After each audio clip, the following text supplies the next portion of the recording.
Queridos amigos, depois de termos celebrado ontem a solene vigília pascal e proclamado a ressurreição de Jesus Cristo, neste dia de Páscoa continuamos junto do sepulcro, ainda com aquela maravilha deste primeiro encontro com a ressurreição. Este encontro, nós sabemos, é de tal maneira marcante que os apóstolos não podiam falar de outra coisa. Não é possível anunciar o Evangelho, não é possível falar de Jesus sem partir do facto da ressurreição. Porque se tirássemos a ressurreição da vida de Jesus Cristo, seria um homem como tantos outros. Poderia ser um grande filósofo, um pensador, um pacifista, um político, um homem bom que tinha passado, podia ter sido muitas coisas, mas seria como muitos outros, ou se calhar um bocadinho melhor do que outros homens e mulheres ao longo da história. Nós só percebemos quem é Jesus Cristo com o facto da sua ressurreição, que Ele é verdadeiramente Deus, que Ele entrega a sua vida e vence a própria morte, ressuscitando ao terceiro dia. E por isso, a primeira leitura dos Atos dos Apóstolos, e nós vamos acompanhar durante todo este tempo pascal a leitura dos Atos dos Apóstolos, ou seja, dos primeiros passos da Igreja, nós vemos como tudo se fundamenta a partir da ressurreição de Jesus Cristo. Pedro toma a palavra e disse: "Vós sabeis o que aconteceu em toda a Judeia, a começar pela Galileia, depois do batismo que João pregou." E fala de Jesus Cristo. Deus ungiu com a força do Espírito Santo a Jesus de Nazaré, que passou fazendo o bem. E esta expressão é tão simples e tão bonita acerca da vida de Jesus. Passou fazendo o bem. Aqui diz-nos tudo acerca da ação de Jesus, mas também da sua vida sobre a terra, que foi uma passagem. Nós estamos a celebrar a Páscoa, que significa, na sua origem, passagem. A primeira Páscoa dos judeus, aquela passagem que liberta para a terra prometida, a Páscoa de Cristo. Ele passa no meio de nós para nos levar consigo. Portanto, esta visita de Cristo ao seu povo não é passageira neste sentido. O Senhor não passa por nós deixando-nos para trás. Ele passa por nós significa vem à nossa vida, vem ao nosso encontro. O próprio Deus faz-se homem, Jesus Cristo, para passar por nós e para nos levar com Ele. Ele assume a nossa vida humana para que nós possamos receber a vida divina, a vida eterna. Portanto, essa é a nossa proposta de vida, por assim dizer, é ter uma vida radicalmente diferente, a vida eterna que Jesus Cristo, que passa por nós, nos quer dar. Passou fazendo o bem, curando a todos os que eram oprimidos pelo demónio, porque Deus estava com ele. E depois, São Pedro diz: nós somos testemunhas de tudo o que ele fez no país dos judeus e em Jerusalém, e eles mataram-no, suspendendo-o na cruz. Deus ressuscitou ao terceiro dia. Portanto, São Pedro relata, podemos dizer historicamente, porque foi um acontecimento histórico que aconteceu realmente, que Jesus passou por eles, que Jesus fez milagres à sua frente, que falou, e eles ouviram, os seus ouvidos ouviram, os seus olhos viram os milagres, e Jesus Cristo morreu realmente, a paixão que ainda há pouco celebramos aconteceu realmente, e também é igualmente real, factual, a ressurreição de Jesus Cristo. Ele ressuscitou dos mortos. E nós somos testemunhas, porque depois de ressuscitar, ele ressuscitado, manifestou-se, não a todo o povo, diz São Pedro. E isto faz parte do mistério da revelação. Deus ressuscitou ao terceiro dia e permitiu-lhe manifestar-se, não a todo o povo, mas às testemunhas de antemão designadas por Deus. A quem? A nós, que comemos e bebemos com ele depois de ter ressuscitado dos mortos. Portanto, aqui São Pedro diz que o anúncio do Evangelho é um testemunho de algo que aconteceu na sua vida e na sua história. Portanto, não é um programa, uma receita, uma doutrina que nós recebemos e que devemos passar aos outros, um conjunto de ensinamentos, mas a Páscoa é a experiência com Jesus ressuscitado, que vem, que passa na minha vida, que faz maravilhas na minha vida. E por isso eu falo daquilo que acontece na minha vida. O anúncio da Igreja é convincente porque é verdadeiro, porque acontece na vida daqueles que são testemunhas designadas por Deus.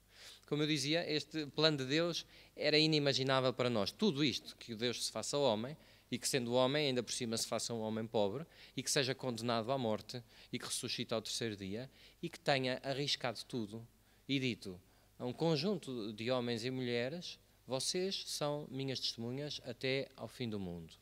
Quer dizer, se fôssemos nós, nunca faríamos assim. Se tivéssemos uma notícia tão importante, se fôssemos Deus, provavelmente faríamos com que todas as pessoas, de repente, soubessem esta notícia. Agora, por esta boa nova, entregar esta preciosa informação num conjunto de pessoas, para que eles vão por todo o mundo, é arriscadíssimo.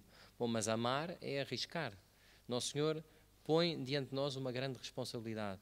E assim aconteceu, e assim é a história da Igreja do mundo. A partir daqueles 12 que testemunharam a vida de Jesus, a partir daquelas mulheres, as primeiras que chegaram ao sepulcro, a boa nova foi sendo anunciada a tantos ao longo da história, a tantos que hoje em dia somos. E percebe-se claramente que esta história é verdade, exatamente por causa disto, os vários sinais. Quer dizer, nós vemos que os apóstolos estavam apavorados com a morte de Jesus e fugiram, quer dizer, só João estava junto à cruz.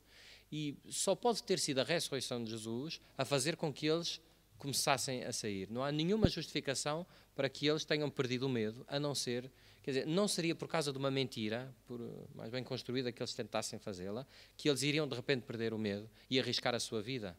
E arriscaram-na e morreram todos mártires, menos São João. O facto de terem sido as mulheres as primeiras a ser as testemunhas do túmulo vazio, do sepulcro vazio, num tempo em que o testemunho das mulheres não valia como prova em tribunal, quer dizer, se uma mulher testemunhasse algum crime, só o testemunho da mulher não servia como prova. E os evangelistas relatam que as primeiras testemunhas, quer dizer, são as mulheres que vêm aqui, a Maria Madalena, que vê o sepulcro vazio e que vai a correr chamar. Se isto fosse para ser uma mentira bem contada e convincente, nunca seria deste modo. E aqui percebemos que é verdade, que os apóstolos não tinham nenhum esquema, nunca lhes teria passado que fosse assim de facto que as coisas iam acontecer, mas foram obedientes à vontade de Deus. Permaneceram, mesmo ainda sem perceber o que é dito, ainda não tinham percebido tudo acerca da ressurreição, mas permaneceram fiéis, ou seja, aquela intuição do seu coração, a verdade com que as mulheres falaram quando chegaram ao pé deles e disseram que o sepulcro estava vazio, mesmo ainda sem compreender, percebia-se que tudo isto era verdadeiro. Verdadeiro não porque sabiam explicar tudo, porque isso é que é a beleza da verdade que nos ultrapassa, que é maior do que nós, mas porque elas seguiram esta intuição de verdade, porque o Senhor põe no coração de cada um de nós, de qualquer pessoa à face da terra, este desejo dele, esta intuição verdadeira que nós devemos procurar seguir e, claro, iluminados, conduzidos pela Igreja, as testemunhas de antemão designadas por Deus. E assim chegamos a correr ao sepulcro. Esta urgência que há pouco falávamos nos últimos dias acerca de Jesus, da vida de Jesus, esta urgência que Jesus tinha, desejei ardentemente comer esta Páscoa convosco, nós vemos que está presente nesta corrida de Pedro e João ao sepulcro. Vão a correr para perceber afinal o que é que se passa, porque no fundo eles sabiam, é preciso que haja uma resposta. Não nos faz sentido que tudo isto tenha acabado assim. Mesmo nós não percebendo todas as coisas, nós sabemos que isto não pode ser assim. E vão a correr. E vem o sepulcro vazio, vêm os sinais da ressurreição. As ligaduras no chão, o sudário no chão. E São João, porventura por ser mais novo, corre mais depressa, é o primeiro a chegar, mas em obediência, porque sabia que Pedro era a cabeça dos apóstolos, espera, e é São Pedro o primeiro que entra. Isto é muito bonito acerca da obediência. Espera que a Igreja, na sua autoridade, diga o quê? Seja testemunha da ressurreição. E depois São João entra, e o que é dito é, viu e acreditou. Viu o Senhor ressuscitado? Não. Viu o sepulcro vazio e os sinais da ressurreição. E nós, para acreditar, muitas vezes, vemos na nossa vida os sinais da ressurreição. Vemos o sepulcro vazio, sinal que Cristo já ressuscitou. Mesmo não o vendo, porventura, diretamente ainda. Mas já acreditamos, porque a Igreja nos confirma nessa mesma fé. Vamos pedir ao Senhor a alegria deste tempo pascal, esta urgência de ir anunciar, a responsabilidade de sabermos. É um mistério, porque é que o Senhor confiou a alguns o testemunho, esta boa nova tão importante, e não arranjou uma maneira de dizer a toda a gente ao mesmo tempo. Mas é um facto que isto aconteceu e que estas testemunhas, no meio da sua fragilidade, da maneira como puderam, sendo obedientes à vontade de Deus, levaram o Evangelho aos confins do mundo. Hoje não é menos urgente esta missão de levar o Evangelho aos confins do mundo. Hoje sabemos que os confins do mundo são dentro da nossa própria casa, são dentro do nosso próprio coração em primeiro lugar, porque precisamos constantemente de ouvir esta notícia da ressurreição para nos alegrar no meio de tantas notícias. Mas à nossa volta, na nossa cidade, no nosso país, há tantos que não acreditam na ressurreição de Jesus Cristo, tantos que, abatidos pelo peso das tragédias da vida, do sofrimento e sempre do seu pecado, não têm esta alegria. Cada um de nós, nesta Páscoa, há de vir aqui à fonte da vida eterna que é Jesus Cristo e participante da sua Páscoa, há de ser um anunciador até aos confins do mundo de que Cristo ressuscitou. Louvado seja nosso Senhor Jesus Cristo.